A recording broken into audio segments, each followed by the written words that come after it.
Saya pernah mendengar bahwa dari jumlah penduduk Indonesia, misalkan ada 200 juta penduduk gitu.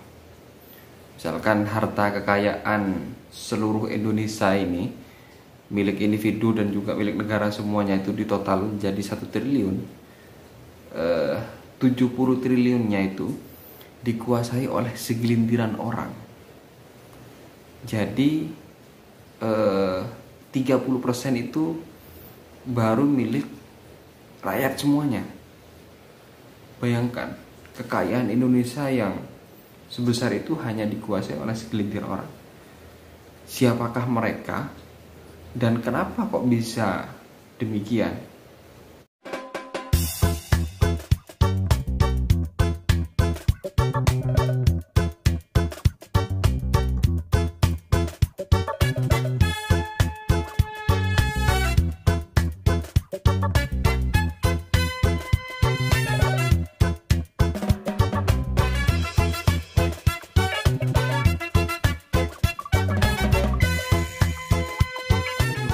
Saya Wabid Fahmi di channel Analisa Politik.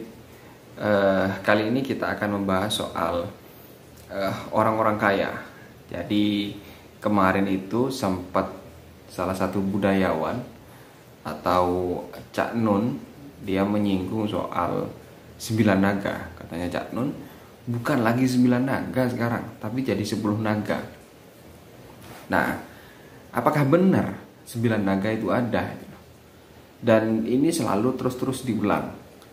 Di setiap pemilu pasti bakalan muncul soal isu ada 9 naga yang dia menjadi penguasa. Dia selalu berada di balik calon-calon presiden, mendanai, terus kemudian setelah mendanai calonnya menang, dia kemudian menjadi perampok negara. Apakah itu isu-isu seperti itu ada? Apakah benar? Entahlah ya, saya tidak bisa menyimpulkan apakah 9 naga itu benar-benar ada kemudian memainkan perannya seperti yang disebutkan oleh netizen. Saya tidak tahu. Tapi saya baca di Okezone, salah satu media online, ada sebuah buku yang judulnya 9 Naga, The Asia Secret Society. Judul bukunya 9 Naga, The Asian Secret Society. Ya memang di situ disebutkan 9 naga. Siapa saja dia? Yang pertama yaitu tentu Robert Budi Hartono bersaudara. Ini mungkin namanya sudah tidak asing bagi teman-teman. Dulu ini sempat viral orangnya ketika makan mie ayam di pinggir jalan. Jadi orang terkaya di Indonesia makan mie ayam di pinggir jalan. Kenapa kok Budi Hartono bisa menjadi sekaya itu? Ya dia tidak lepas dari usahanya, yaitu sebagai pemilik jarum, terus kemudian pemilik saham BCA secara mayoritas. Berapa harta kekayaannya? 724 triliun. Bayangkan, 724 triliun. Seandainya uangnya ini 724 triliun, terus kemudian dibelikan tanah, mungkin satu provinsi ya, bisa punya provinsi sendiri ini si Robert Budi Hartono. Bayangkan APBD Kabupaten Jember saja itu hanya 4 triliun sekian, 4,2 triliun. Wah, itu hanya sebagian kecil dari harta kekayaan Robert Budi Hartono. Yang kedua, James Riyadi.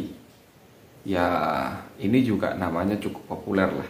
Kalau tidak salah, dulu sempat bersinggungan dengan KPK. Kalau tidak salah ya, ini pemilik Lipo Group. Harta kekayaannya disebutkan 21,2 triliun. Tapi apakah benar data ini benar? Ini yang disebutkan oleh Forbes kalau tidak salah. Apakah data benar? Kan kita tidak tahu. Apakah ini harta sebenarnya? Kan tidak mungkin kemudian publik bisa menelusuri secara detail terkait harta kekayaan seseorang. Mungkin saja James Riyadi misalkan menyimpan harta kekayaannya di luar atau di luar negeri itu, sehingga tidak kedetek. Ya bisa saja. Ketiga, ya Datuk Sri Tahir. Nah, ini menantunya James Riyadi. Jadi ya ada ikatan sesama orang kaya lah. Orang sesama ikatan para bohir. Nah, ini pemilik grup Mayapada. Kekayaannya 65 triliun. Bayangkan. Sri Tahir.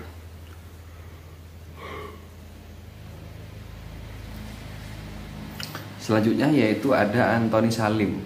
Dia pemilik Salim Group. Harta kekayaannya 113 triliun.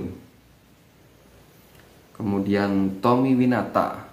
Tommy Winata ini punya Arta Graha Group. Harta kekayaannya 12 triliun. Rusdi Kirana. Siapa yang tidak kenal dengan atau yang tidak tahu dengan Lion Air?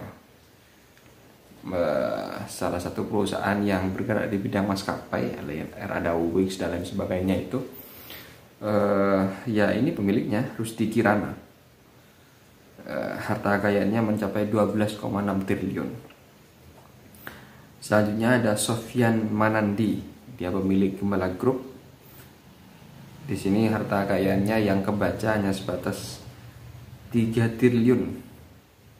Terus kemudian ada Jakob Sutoyo, Direktur PT Gesit Sarana Perkasa. Di sini harta kekayaannya tidak terbaca, ya mungkin tidak terbatas ya harta kekayaan, sehingga media tidak bisa melacak seberapa banyak harta kekayaannya. Terus kemudian ada Edwin Suryajaya yang punya PT Astra. Harta kekayaannya 27, triliun. Bayangkan kalau kemudian 9 orang ini duduk bareng menentukan siapa calon presidennya. Bisa saja siapa calon presidennya. Saya misalkan saya pengen ini jadi presiden. Mereka punya kekayaan yang saya nilai itu sudah unlimited ya. Ya dengan kekayaan sekian, kemungkinan besar jadi ciut lawannya. Misalkan lawannya cuman si Anies Baswedan yang dia untuk pilkada DKI saja informasinya sampai pinjem ya. Lawannya Anies lah. Musuhnya ambil yang tidak terkenal saja. Jadi misalkan lawan politik yang dijagokan Ridwan Kamil gitu, yang secara elektabilitas jauh dengan Anies, ditandingkan sudah. Jadi para konglomerat ini, 9 naga ini pegang si Ridwan Kamil. Tapi dengan kekayaan unlimited seperti itu, apakah mampu Anies melawan Ridwan Kamil? Dia dengan uang sebanyak itu bisa membuat segalanya bisa. Tim sebanyak-banyaknya, partai politik semuanya dibeli kalau bisa. Misalkan kalau bisa dibeli gitu lah. Terus kemudian ya saya yakin jadi. Setelah saya yakin jadi, tinggal men-setting DPR-nya siapa saja.